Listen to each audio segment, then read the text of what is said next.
नमस्कार, ताज़ा अपडेट के साथ मैं हूं आपके साथ अशोक वर्मा। आप देख रहे हैं टीवी 20 न्यूज़। अपने अपने क्षेत्र की खबरें देखने के लिए बने रहिए मेरे साथ। अब शुरुआत करते हैं खबरों का सिलसिला। आजमगढ़ के अतरौलिया से खबर है, जहां आगामी त्योहार होली को देखते हुए नगर पंचायत और ग्रामीण अंचलों में भी रौनक बढ़ गई है। वहीं बाजारों में रंग बिरंगी पिचकारी तथा अबीर गुलाल से दुकानों को सजाया गया है। तरह तरह के अपने देश तथा चाइना निर्मित पिचकारियों की बिक्री बढ़ गई है, तो वहीं सिंथेटिक रंगों व सुगंधित अबीर गुलाल से दुकानें सुसज्जित हो रही है। तरह तरह के नमकीन और उत्पाद दुकानों पर दिखने लगे, तो वहीं खोए की दुकान पर भी लोगों की अच्छी खासी भीड़ लगनी शुरू हो गई है। नगर के गब्बर चौक, केसरी चौक, गोला बाजार, वरण चौक पर रंगों की दुकानों को सजाया गया है, जहां तरह तरह की पिचकारी व रंगों से दुकानों की शोभा बढ़ाई जा रही है। कोरोना काल के बाद पहली बार इस तरह की रौनक बाजारों में देखी जा रही है, जहां बच्चे पिचकारी और रंगों की दुकान पर भीड़ लगा रहे हैं। बाजार में चाइना पिचकारी की मांग बढ़ी है। रंगों में तरह तरह के रंग दुकानें पर सजे हैं, तो वहीं भी सुगंधित अबीर गुलाल खरीदने के लिए लोगों की भीड़ लगनी शुरू हो गई है। पूरे बाजार में रौनक है। महंगाई की मार को दरकिनार करते हुए लोग बच्चों के लिए पिचकारी और रंग अबीर खरीद रहे हैं। दुकानदारों में भी उत्साह है कि इस बार कोरोना की लहर नहीं है। वहीं दुकानदारों का मानना है कि इस बार बिक्री अच्छी होगी। सामानों के दाम तो महंगे हुए हैं, वहीं तेल और रिफाइंड के दाम भी महंगे हुए, तो लोग अपने अपने घरों में ही विभिन्न प्रकार की पकवान नमकीनात बनाने के लिए दुकानों पर जुटे रहे। ये खबर आपको आजमगढ़ से दिखा रहे हैं, जहां पर अखिल भारतीय ठठेरा कसेरा ताम्रकार महासभा एवं पूर्वांचल जन मोर्चा का संयुक्त बैठक संपन्न हुआ है। बैठक की अध्यक्षता महासभा जिला अध्यक्ष दिलीप शिल्पकार एवं संचालन राजा राम पासवान ने किया। आपको बता दें, कार्यक्रम के मुख्य अतिथि महासभा एवं मोर्चा के राष्ट्रीय अध्यक्ष श्री मोहन शिल्पकार ने अपने वक्तव्य में बताया कि आज उत्तर प्रदेश समेत 3 और राज्यों में भारतीय जनता पार्टी की जीत लोकतंत्र की जीत है। यह परिवर्तन उन वर्गों की देन है जो कि कभी अपने हक अधिकारों से वंचित रहते थे। जब से भारत के अंदर भारतीय जनता पार्टी की सरकार बनी है, तब से उस दबे कुचले कमजोर वर्गों के साथ शोषित वर्गों का सहयोग निरंतर कर रही है। इस देश का अति पिछड़ा वर्ग जो 44% में है, वह सदैव भारतीय जनता पार्टी के समर्थन है और आगे भी रहेगा। यह जीत अति पिछड़ा वर्गों की जीत है। ऐसी तमाम बातें कहीं श्री मोहन शिल्पकार ने सुनिए। पूर्वांचल जन मोर्चा की आज किस परिप्रेक्ष्य में बैठक की गई? आज पूर्वांचल जन मोर्चा एवं अखिल भारतीय ठठेरा कसेरा ताम्रकार महासभा का संयुक्त कार्यकर्ता बैठक किया गया था। चुनाव के पूर्व हमारे पदाधिकारी और हमारे संगठन और पूर्वांचल जन मोर्चा के लोगों द्वारा भारतीय जनता पार्टी को अपना समर्थन दिया था, जिसको लगातार निरंतर लोग मेहनत किए, जिसका परिणाम आज उत्तर प्रदेश में पुनः सरकार भारतीय जनता पार्टी की आई। इस प्रदेश के महायोगी ओजस्वी तेजस्वी कर्मयोगी योगी आदित्यनाथ जी को पुनः उत्तर प्रदेश का मुख्यमंत्री बनने का अवसर प्रदान हुआ। ये हमारे समाज के लोग आज उनको हार्दिक शुभकामना, अभिनंदन, कोटि कोटि बधाइयाँ, एक दूसरे का खुशी का इजहार किया गया है। और आगे भी भारतीय जनता पार्टी अगर अति पिछड़ा वर्ग जो समाज में अपने अधिकारों को प्राप्त कर रहे हैं और आगे करते रहे, इनके हक अधिकारों की प्राप्ति होती रहेगी, तो मुझे ये आशा नहीं बल्कि पूरी उम्मीद है कि भारतीय जनता पार्टी की सरकार आने वाले 2024 में पुनः बनेगी, जिसे कोई रोक नहीं सकती। ये खबर आपको आजमगढ़ से दिखा रहे हैं, जहां पर जनपद के विभिन्न थानों द्वारा चलाए गए चेकिंग अभियान में 365 वाहनों का पुलिस ने चालान किया है, तो वहीं 3 वाहन को पुलिस ने सीज कर दिया। आपको बता दें, पुलिस अधीक्षक अनुराग आर्य के द्वारा जनपद आजमगढ़ की यातायात व्यवस्था को सुदृढ़ बनाने तथा अवांछित गतिविधियों पर लगाम लगाने के क्रम में चलाए गए अभियान में जनपद के कुल 64 स्थानों पर चेकिंग की गई, जिसमें 1603 वाहनों को चेक किया गया।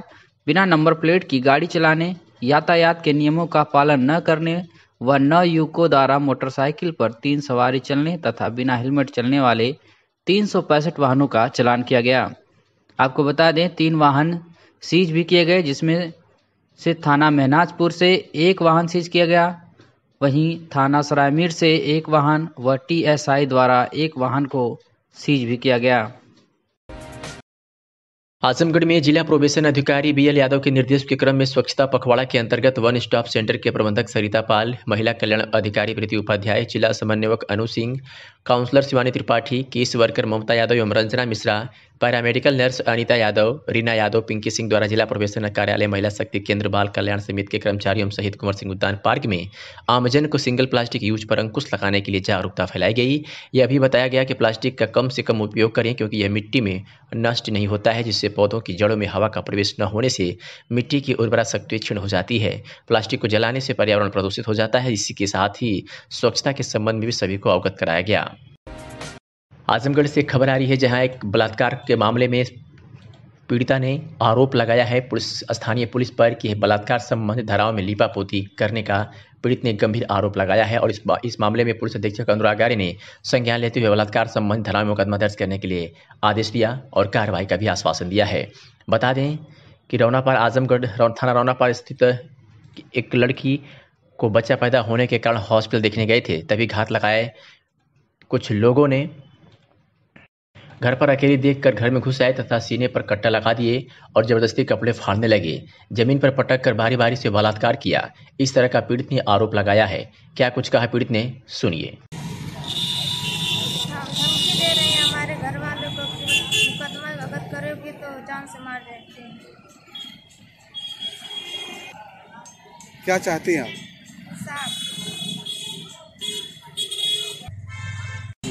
क्या प्रकरण है यहाँ पे आप आए?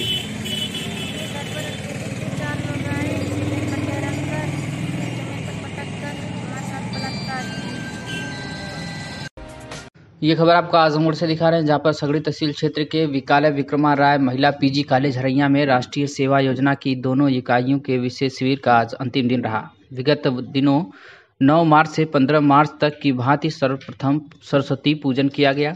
पिछले दिनों में अलग अलग मालिन बस्तियों में जाकर शिविरार्थियों ने शिक्षा, स्वास्थ्य, पर्यावरण, प्रदूषण इत्यादि के संदर्भ में लोगों को जागरूक किया। समापन के दिन प्राचार्य डॉक्टर राकेश विश्वकर्मा ने सभी लोगों का आभार व्यक्त किया। चीफ प्रॉक्टर राज नवल पाठक ने सामाजिक समस्याओं एवं कुरीतियों पर अपना विचार दिया। क्या कुछ कहा स्कूल की छात्रा एवं प्राचार्य डॉक्टर राकेश विश्वकर्मा ने, सुनिए। आपका नाम? बिंदु यादव। आपके कॉलेज में किस तरह का कार्यक्रम करवाया गया आज? हमारे स्कूल में राष्ट्रीय योजना का कार्यक्रम चल रहा है। आज का दिन 7 दिवसीय शिविर चल रहा है। हमारे स्कूल में हमारे प्रति सबको जागरूक करना है। सर आपका नाम? जी, मैं डॉक्टर राकेश विश्वकर्मा, प्राचार्य विकाल विक्रमा राय महिला PG college Haraiya Sagri Azamgarh. Sir आज आपके स्कूल में किस तरह का कार्यक्रम? आज राष्ट्रीय सेवा योजना का अंतिम दिन है। यह कैंप पिछले 9 मार्च से प्रारंभ होकर के आज 15 मार्च को समाप्त हो रहा है। सर कार्यक्रम के माध्यम से आप लोगों को क्या ज्ञान संदेश देना चाहेंगे? कार्यक्रम के माध्यम से बच्चे स्कूल, कॉलेज, क्षेत्र में जा करके तमाम समस्याओं जो कुरीतियां हैं, समस्याएं हैं, उस पर नाटक, प्रहसन इत्यादि के माध्यम से बहुत सारे प्रोग्राम प्रस्तुत किए और उसका सकारात्मक प्रभाव भी समाज में दिखेगा। खबर राजधानी लखनऊ के आसियाना स्थित सेक्टर आई से है, जहां कोटेदार द्वारा फ्री राशन वितरण के दौरान तेल का पैकेट, चना व नमक ना दिए जाने से आक्रोशित राशन कार्ड धारकों ने हंगामा काटा है। राशन कार्ड धारकों का आरोप है कि गेहूं और चावल में कोटेदार द्वारा जहां घट तौली की जाती है, वहीं महीने में एक बार मिलने वाले रिफाइंड चना एवं नमक नहीं दिया जा रहा है। आज राशन वितरण के दौरान जब साथ में मिलने वाले रिफाइंड चना नमक नहीं मिला तो उपभोक्ताओं ने हंगामा काटा।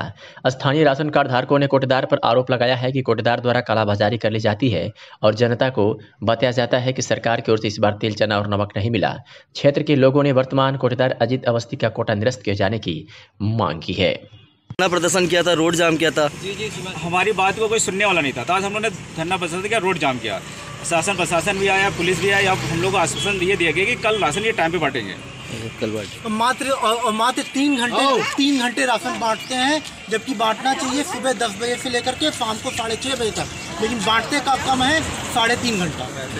और पैसे अलग लेते हैं, ट्रांसफर करवाने का पैसा लेते हैं 100 रुपया और अलग से लेते हैं 20 रुपया। ये क्या है? ये क्या तमाशा है भाई? दुकान नहीं खुलती है बिल्कुल।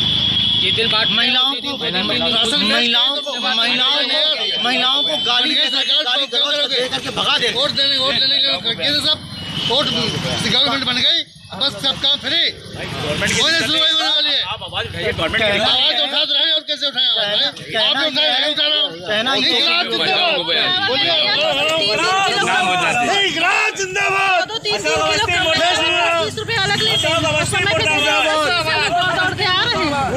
मुर्दाबाद, जितने कोटेदार सब चूतिया बना रहे हैं, सारे कोटेदार मुर्दाबाद। आप लोगों ने यूनियन देखी, हम लोग यूनियन चलाई है। आजमगढ़ में विकास प्राधिकरण आजमगढ़ के द्वारा एक बड़ी कार्रवाई देखने को मिली है। आज आजमगढ़ विकास प्राधिकरण ने अराजी संख्या 1014 एलवल आजमगढ़ के भूखंड क्षेत्रफल 2250 वर्ग मीटर पर दिलीप कुमार सिंह के पक्ष में व्यावसायिक मानचित्र को बेसमेंट भूतल प्रथम द्वितीय एवं तृतीय तल का मानचित्र स्वीकृत है। विपक्षी द्वारा उक्त स्वीकृत मानचित्र से एक तल अतिरिक्त चतुर्थ तल का अनधिकृत निर्माण किए जाने के कारण उक्त अनधिकृत निर्माण को आज सील कर थाना कोतवाली शहर आजमगढ़ की अपेक्षा में दे दिया गया है। सीलबंदी की उक्त कार्रवाई में हस्ताक्षरी सहित आजमगढ़ विकास प्राधिकरण के अवर अभियंता, सहायक अभियंता एवं अन्य कार्यालय स्टाफ सहित थाना कोतवाली शहर आजमगढ़ की पुलिस उपस्थित रही। आजमगढ़ विकास प्राधिकरण द्वारा अनाधिकृत निर्माण के विरुद्ध उक्त प्रकृति की कार्रवाई आगे भी गतिमान रहेगी। सीलबंदी की उक्त कार्रवाई से संबंधित फोटोग्राफ इस खबर में हम आपको दिखा रहे हैं। तो ये बड़ी खबर है। आज आजमगढ़ में कार्यालय आजमगढ़ विकास प्राधिकरण द्वारा बड़ी कार्रवाई करते हुए अनाधिकृत निर्माण को आज सील कर कोतवाली शहर आजमगढ़ की रक्षा में मामले को दे दिया गया है। सिलसिला अभी त्यौहार भी आ गया तो उसके लिए क्या व्यवस्था है? जैसा कि आप अवगत हैं कि अभी 17 और 18 में होलिका दहन, होली और 19 तारीख में शब बारात, ये 3 त्यौहार पड़ रहे हैं। तो इनकी तैयारी सभी थाना क्षेत्रों में पूर्ण कर ली गई है। जितने होलिका दहन के स्थल हैं उनको हमारे कांस्टेबल्स, बीट कांस्टेबल्स के द्वारा विजिट कर लिया गया है। वहाँ पे एक सुरक्षा समिति का गठन कर दिया गया है। प्रत्येक होलिका स्थल पर से बातचीत हो गई है। जितने भी पूर्व के पिछले 10 साल के विवाद हैं जिसमें कोई समस्या पैदा हुई है, कोई मुकदमा दर्ज हुआ है, उनको विजिट करते हुए निर्धात्मक कार्रवाई कर ली गई है। सभी थानों में पीस कमेटी की मीटिंग भी कर ली गई है और लगभग एक कंपनी पीएसी हमारे पास एक्स्ट्रा त्योहारों के लिए मिल गई है, जिसको डिप्लॉय किया जाएगा। पूरे जनपद में हर एक थाना क्षेत्र में 5 से 7 क्लस्टर मोबाइल लगाते हुए और लगातार भ्रमण करते हुए सुरक्षित तरीके से, शांतिपूर्ण तरीके से इन त्योहारों को संपादित कराया जाए। सिलसिला जो चुनाव का प्रसाद दाखिला हो रहा है, तो उसमें क्या सुरक्षा व्यवस्था की गई, क्या है? जैसा कि आप अवगत हैं कि आज 15 तारीख से एमएलसी इलेक्शन को लेकर नामांकन प्रक्रिया शुरू हुई है। तो जो इलेक्शन कमीशन की गाइडलाइंस हैं, 3 लेयर्ड सिक्योरिटी का बंदोबस्त किया गया है।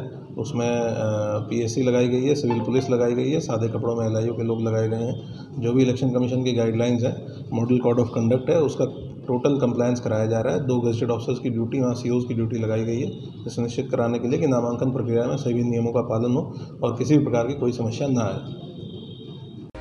सिलसिला एक खबर आपको आजमगढ़ से दिखा रहे हैं, जहां पुलिस अधीक्षक अनुराग यारे के नेतृत्व में दीदारगंज पुलिस ने महज कुछ ही घंटों में डबल मर्डर की घटना का खुलासा कर दिया है और मुठभेड़ में एक अभियुक्त को गिरफ्तार कर लिया है और उसके कब्जे से लगभग 10 लाख यानी 9,64,000 रुपए सहित जेवरात, घटना में प्रयुक्त आला कत्ल व असलाह भी बरामद कर लिया गया है। पुलिस अधीक्षक अनुराग यारे ने कहा कि रुपए लूटने को लेकर किस तरह की घटना को अभियुक्त द्वारा अंजाम दिया गया था। बता दें कि आजमगढ़ जिले के थाना दीदारगंज अंतर्गत 13 मार्च को घटित घटना जिसमें महिला एवं नातिन की हत्या की गई थी का सफल अनावरण पुलिस ने कर लिया है और मुठभेड़ में अभियुक्त को गिरफ्तार कर लिया है। लूटी की धनराशि, जेवरात, घटना में प्रयुक्त आला कत्ल व असलाह बरामद किया है। बताया जा रहा है कि वादी शिवशंकर गुप्ता द्वारा थाना दीदारगंज में जो ग्राम गुवाई कराने वाला है, अभियुक्त के खिलाफ मुकदमा पंजीकृत कराया था, जिसमें बताया था कि वो 50 वर्ष की लीलावती या उसकी नातिनी आंचल 13 वर्षीय का अज्ञात व्यक्ति द्वारा हत्या कर दिया गया है और इस मामले में पुलिस ने मुकदमा पंजीकृत कर विवेचना शुरू कर दी और एसपी अनुराग आर्य ने इस मामले को संज्ञान में लेते हुए तत्काल कार्रवाई करने के आदेश दिया था और आज पुलिस ने मुठभेड़ में ये सफलता हासिल की है। क्या कुछ कहा पुलिस अधीक्षक अनुराग आर्य ने, सुनिए। मास्क ख्याल हुआ है, क्या प्रकरण है सर? कल 13 मार्च को सुबह 9 बजे थाना दीदारगंज में एक घटना घटित हुई थी जिसमें एक महिला और एक बच्ची, इन दोनों की धारदार हथियार से हत्या कर दी गई थी। इस घटना का अनावरण आज पुलिस के द्वारा किया गया है। इसके अनावरण के लिए 4 टीमें लगाई गई थी। घटना कारित करने वाले अभियुक्त चंद्रदीप चौहान पुत्र लालधारी चौहान, जिसकी उम्र लगभग 28 साल है, जो मृतका के गांव गवाई का ही रहने वाला है, इसको पुलिस के द्वारा आज गिरफ्तार किया गया पूछताछ के दौरान इससे आला कत्ल और लगभग 9,60,000 रुपये जो इसने वहाँ से लूटे थे ये बरामद किए गए। घटना के समय पहने गए कपड़े व जूते जिनके ऊपर खून के निशान हैं और जो आप लोगों के सामने अभी प्रस्तुत किए गए वो भी पुलिस के द्वारा बरामद किए गए। अग्रिम पूछताछ के दौरान इसके द्वारा घर से लूटे गए जेवर के बारे में भी पुलिस को बताया गया और इसकी बरामदगी के लिए पुलिस के द्वारा इसको ले जाया गया। बरामदगी के दौरान इसके द्वारा पूर्व से छिपाए गए तमंचे से पुलिस पार्टी पर फायर किया गया। पुलिस के द्वारा आत्मरक्षार्थ कंट्रोल फायरिंग करते हुए फायरिंग की गई जिसमें इसके बाएं घुटने में गोली लगी जिसमें ये घायल हो गया। तत्काल इसको उपचार के लिए सदर अस्पताल लाया गया है जहां पे इसकी कंडीशन अभी स्टेबल है। पूछताछ के दौरान इसने घटना के बारे में सारी चीज़ें कबूल की हैं। पूछताछ के दौरान ये भी तथ्य प्रकाश में आए हैं कि ये पूर्व से परिचित था और मृतका का जब मकान बन रहा था कुछ साल पहले तो लेबर के तौर पे इसने वहाँ पे काम किया था, इसलिए मकान के हर एक कोने से परिचित था। घटना वाले दिन रात को 8:30 बजे घर के अंदर घुसा है। घर के अंदर घुस के बेड के नीचे छिप के बैठ गया और रात के टाइम जब मृतका अपने कमरे से निकली है तो इसने उनके ऊपर हमला किया। कमरे के अंदर गए, वहाँ भी हमला किया, रॉड से हमला किया। एक बच्ची थी 13 साल की जिसके द्वारा शोर मचाया गया। शोर मचाने पर इसने बच्ची का भी गला काटकर उसकी हत्या कर दी। उसके बाद जो वहाँ पे बॉक्स था वो खोला, चाबी इसने तकिए के नीचे निकाल के और उसमें जितना भी पैसा था लगभग 9,60,000 रुपया और जो जेवरात थे वो इसके द्वारा वहाँ से लूट लिए गए और ये छत के रास्ते से एक अमरूद का पेड़ है जहाँ से ये उतरते हुए फरार हो गया। इस पूरी घटना को लगभग 35 घंटे के अंदर पुलिस टीम के द्वारा अनावरण किया गया है।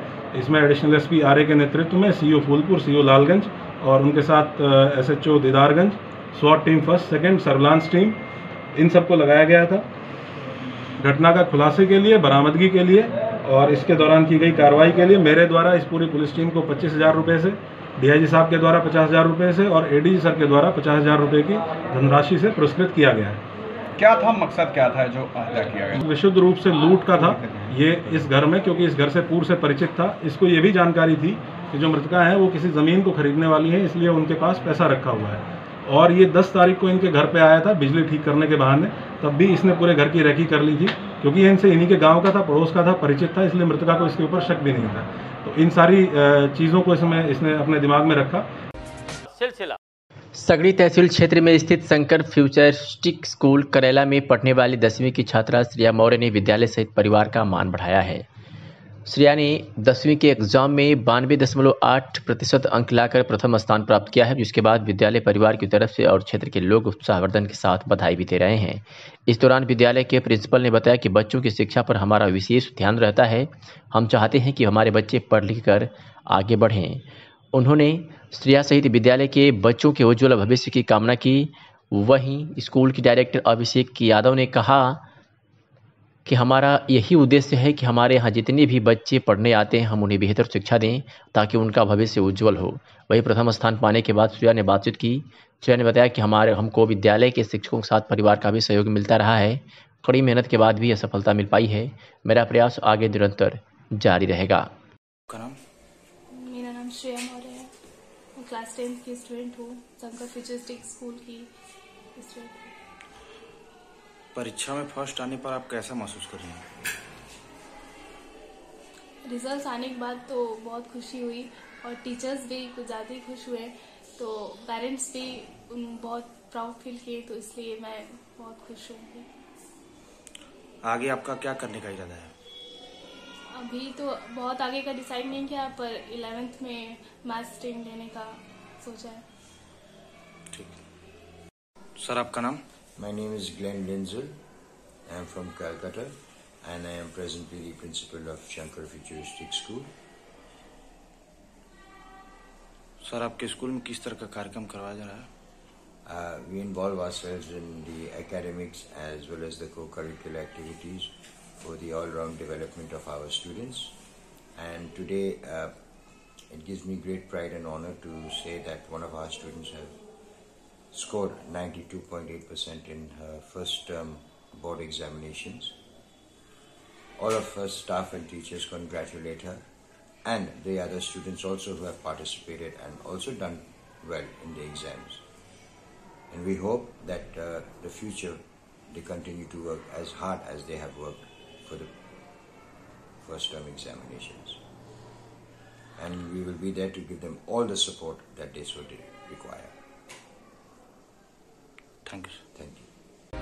सिलसिला राष्ट्रीयवादी युवा अधिकार मंच ने उत्तर प्रदेश सरकार के गठन में अधिकतम युवा विधायकों को सरकार में उनकी भूमिका व भागीदारी को सुनिश्चित करने के लिए मंत्रिमंडल में शामिल करने की मांग किया है। संगठन के राष्ट्रीय अध्यक्ष शशांक शेखर सिंह पुष्कर ने नई सरकार को शुभकामनाएं प्रेषित करते हुए एक वीडियो जारी कर कहा है कि हर वर्ग का भरपूर समर्थन भारतीय जनता पार्टी को मिला है, जिसमें विशेष रूप से कुछ युवा साथी चुनकर आए हैं। लिहाजा सोने के चम्मच लेकर पैदा होने वाले नौजवानों के ठेकेदारों को मंत्रिमंडल में शामिल के बजाय जमीनी रूप से नौजवानों के मुद्दों को लेकर संघर्ष करने वाले जो नौजवानों के दुख दर्द की समझ रखते हो, महसूस करते हो को ही मंत्रिमंडल में शामिल किया जाए।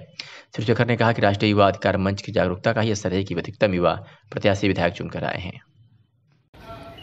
उत्तर प्रदेश विधानसभा के चुनाव में भारतीय जनता पार्टी को अभूतपूर्व समर्थन मिला है। उसमें हर वर्ग के, चाहे वो दलित हो, चाहे वो युवा साथी हो, हर किसी ने भरपूर समर्थन दिया है। राष्ट्रवादी युवा अधिकार मंच अग्रिम जो माननीय मुख्यमंत्री जी योगी आदित्यनाथ जी के नेतृत्व में सरकार बनने जा रही है, उसकी बधाई देते हुए भारतीय जनता पार्टी की जो ये सरकार बनेगी, ये उम्मीद करते हैं कि अधिकतम युवाओं को जगह दिया जाए। जैसा कि आप सभी लोग जानते हैं कि नौजवानों के मुद्दों को लेकर के जो राष्ट्रवादी युवा अधिकार मंच की मुहिम रही है, उसको हर पार्टियां कहीं न कहीं ध्यान में जरूर रखी हैं।